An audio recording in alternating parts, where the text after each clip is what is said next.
আলুর দম আমাদের সবারই খুব পছন্দের।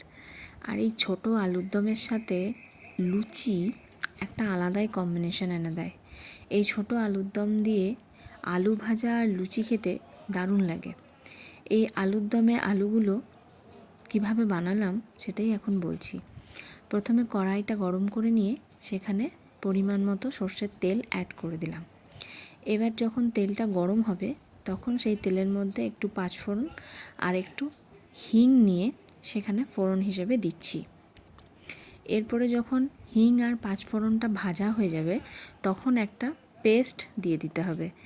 এখানে এই পেস্টের মধ্যে আদা, জিরে আর টমেটো এগুলো দেওয়া আছে, এইগুলো দিয়ে বেটে নিয়েছি। এবার সেই পেস্টটা এটার মধ্যে দিয়ে দেবো। পেস্টটা দেওয়ার পরে পেস্টের বাটি ধোয়া জলটা দিতে কিন্তু কেউই ভুলো না। এই বাটি ধোয়া জলের কিন্তু একটা আলাদাই স্বাদ থাকে।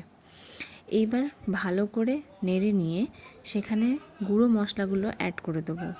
হলুদ গুঁড়ো, লাল লঙ্কার গুঁড়ো, নুন, চিনি ভালো করে কষিয়ে নিতে হবে। যখন মশলাটা ভাজা ভাজা হয়ে আসবে তখন যে আমি আলুগুলো ভেজে রেখেছিলাম সেই আলুগুলো এটার মধ্যে দিয়ে দেব। এইবার ভালো করে নাড়াতে হবে, ভালো করে কষিয়ে কষিয়ে রান্না করতে হবে। এরপরে যখন অনেকটা কষানো হয়ে যাবে এখানে আরেকটা পেস্ট অ্যাড করব।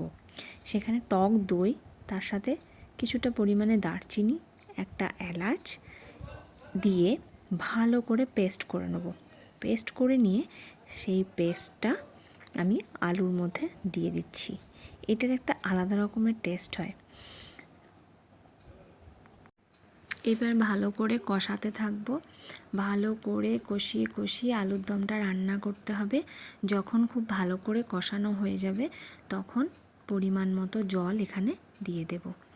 এরপরে চলছে লুচি ভাজা, আর এই গরম গরম লুচির সাথে এই আলুর দম খেতে আমার দারুণ লাগে।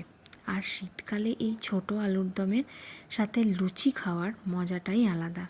তো তোমাদের কার কার এই লুচি আর আলুর দম ফেভারিট সেটা অবশ্যই আমাকে কমেন্টে জানাবে। আশা করছি সবাই ভালো থাকবে, সুস্থ থাকবে। আর দেখা হবে পরের ভিডিওতে। Thank you.